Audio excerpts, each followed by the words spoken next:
Hey IM2, this is actually a supplemental video here. It looks like I went a little too fast on number 8. I said I would do both completing the square and quadratic formula. It looks like I stopped short when I only did completing the square. Let me add quadratic formula onto this because I do know that a lot of people still went about it this way, and of course there are problems which you might want to do this way. So previously it was x squared plus 6x plus 14 equals negative 2. Solve algebraically. In using quadratic formula, we have to make sure that we have this whole thing set equal to 0. So I'm going to, instead of subtract 14 from both sides, I'm going to add 2 to both sides in this case, and then you'll get x squared plus 6x plus 16 equals 0. And this now reveals your true a, b, and c values that we use in the negative b plus or minus square root of b squared minus 4ac all over 2a. C is a positive 16, not say a negative 16 as before, or not a 14 as before. This formula only works when you have it set equal to 0 in standard form. A is 1, B is 6, C is 16 right there. And I'm going to begin, as I generally do, by evaluating the discriminant first. The discriminant of this guy here would have been, let's see, b squared is 6 squared minus 4ac here. We're going to get 36 minus 64. And help me with that math. I think that's negative 28. So negative 28, I'm going to go ahead and continue simplifying right now before I go into the whole quadratic formula bit. The square root of negative 28 becomes I root 28.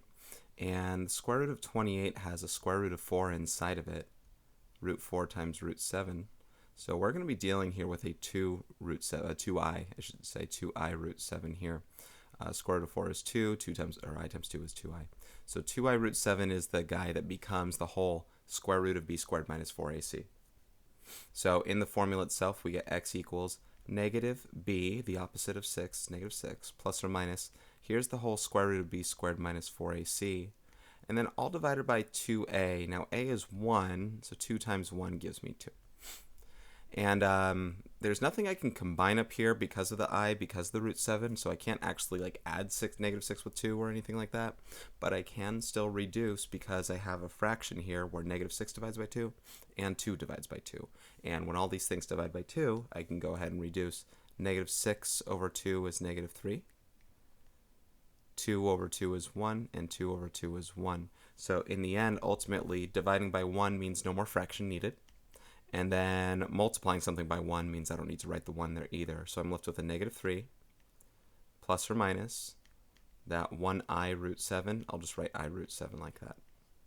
And there we go. I'm finished. And that thing should match up. If you do completing the square or quadratic formula and simplify the radical all the way and reduce the fraction all the way and such, we should be getting exact same answers. So whether you did one way or the other is completely up to you. I just thought I'd add this in because, of course, I missed out the first time. I do apologize for that. I hope that you see this video and that you pay attention to what was done here. Remember, I love to use completing the square when I have a 1x squared and an even linear coefficient. You can complete the square with 1x squared.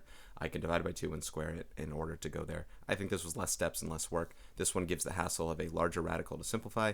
This one gives the hassle of reducing the fraction. But there's still the I and stuff involved. That doesn't change because of the nature of the problem. All right, that's it. Thank you for watching. Take care.